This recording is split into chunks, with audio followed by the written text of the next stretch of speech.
Many of you have seen people of Indian origin in your country. How do you perceive them? And how do you perceive India?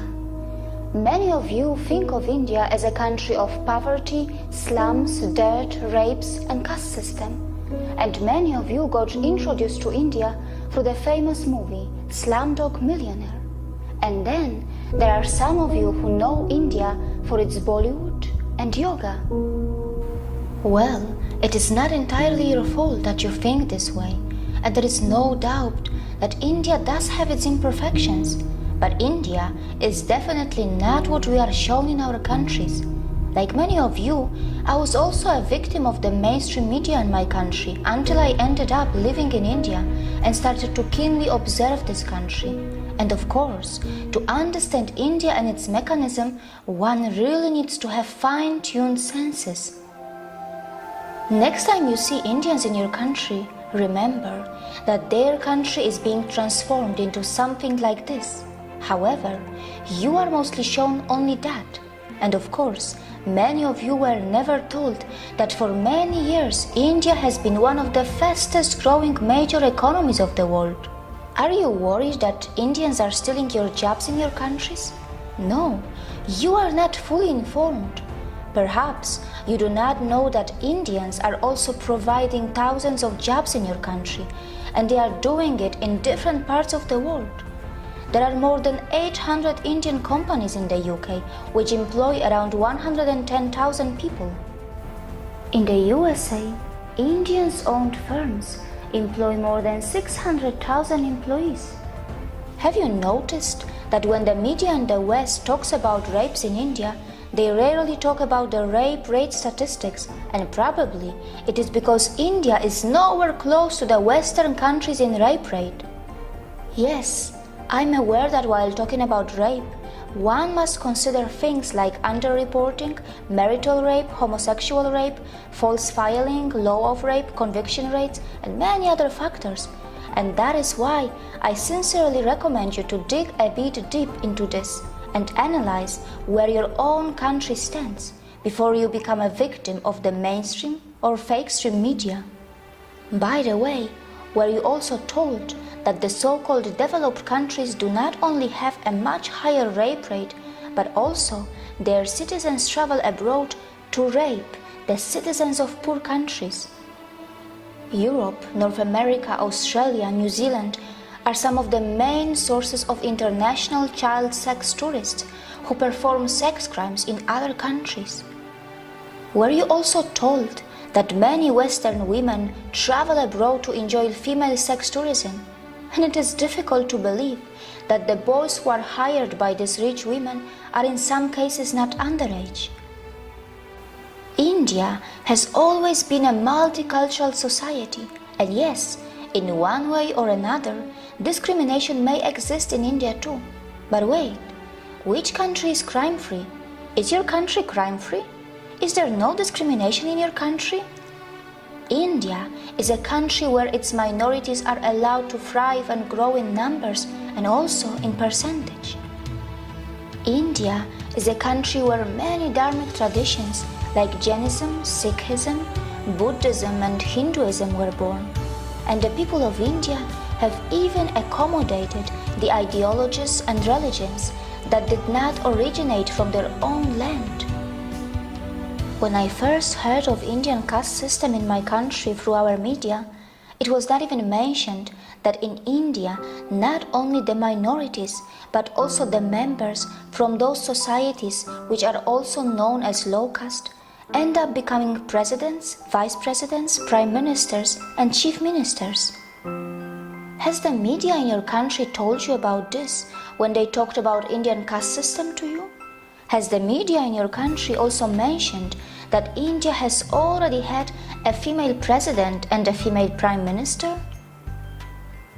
I know that in many so-called developed countries, many low-skilled immigrants from poor countries are purposely and temporarily brought to do low-class and dirty jobs. These poor people are kept in substandard conditions, and after the job is finished, they are sent back to their own countries. The developed countries make the most of their strong currencies and their own citizens shy away from doing small jobs. Well, these developed countries are so smart that they perform oppression on the humans that they import, and then later, very cleverly they dispose them. Can we call it exploitation too? Indians are extremely self-critical and they are genuinely concerned about their problems. They do have the intentions to fix their problems, and they do not shy away from talking loud against their democratically chosen governments. But you must remember that when Indians talk loud about their problems, it does not mean that they want to replace India for anything else. And it must be pointed out that Indian media has not really started ridiculing the Western countries yet, even though many Western countries love to present themselves as some kind of role models. These Western countries continue to forget that they can also easily be ridiculed for their wealth inequality, crimes, intolerance, rapes, poverty, and even hunger. Perhaps Indians are more interested in self-correction than ridiculing others. For sure, Indians know very well that tragedy is not a competition. Indians are not only providing jobs around the world, they are even feeding many hungry and poor outside India by their philanthropic work through their temples and gurudwaras. And very importantly, they are not expecting anyone to embrace Buddhism, Jainism, Sikhism, or Hinduism. There is no doubt that India does need to improve its modern waste management infrastructure, as many of its streets continue to look dirty, even though an average Indian produces far lesser waste than an average American or European. Also, the per capita emissions from India are so low in comparison to the USA or China, and Indians are nowhere close to the West when it comes to historical emissions.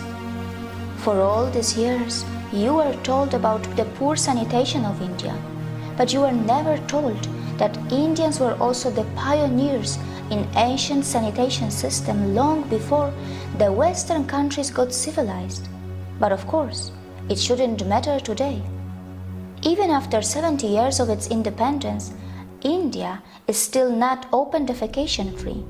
The government of India is running some massive scheme to build millions of toilets, and only time will tell if that is going to be enough or not. Not many people know that when it comes to defecation, some citizens in the Western countries have a strange addiction, or rather a disorder, and this is where a potential exchange can take place between India and the West. India can bring the latest sanitation system techniques from the West, and the West can benefit from the authentic yoga from India that can help those Western citizens who are suffering from such disorders or addictions. But of course, it can only happen if the Western societies are brave enough to address their embarrassing problems and not just sweep them under the rug, as it is very well known that such kind of disorders and addictions have been reflecting in the Western adult film industry as well.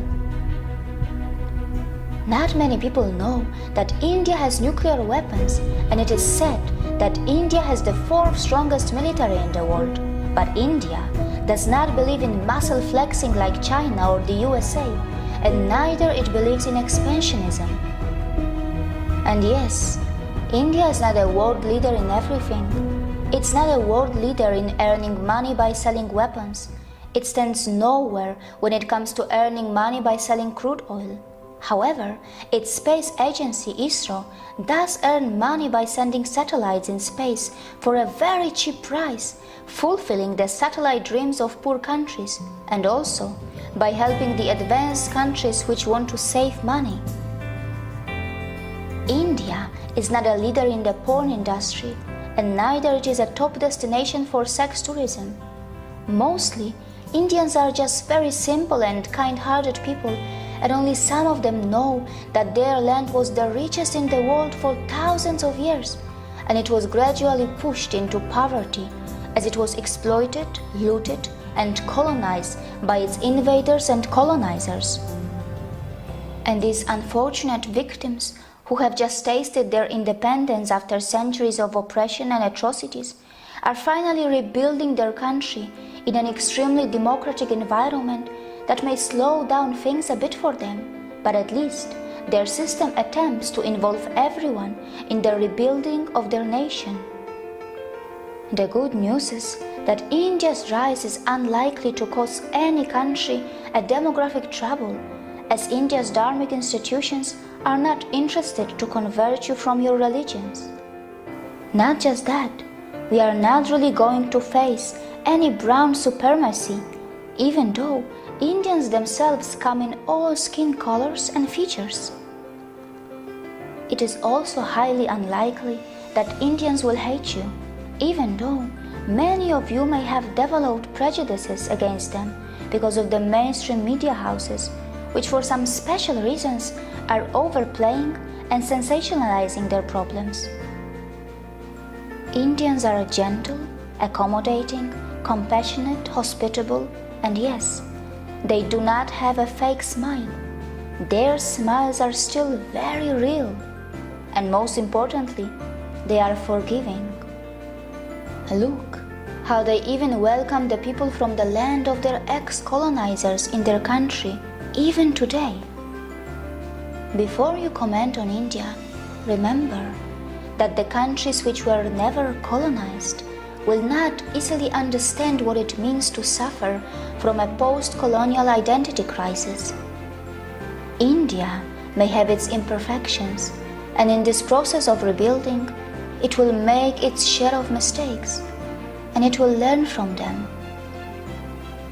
Perhaps we also need to learn how to build a relation with Indians on equal terms, with mutual respect, without feeling superior or inferior, while focusing a bit more on ourselves to address our own embarrassing problems.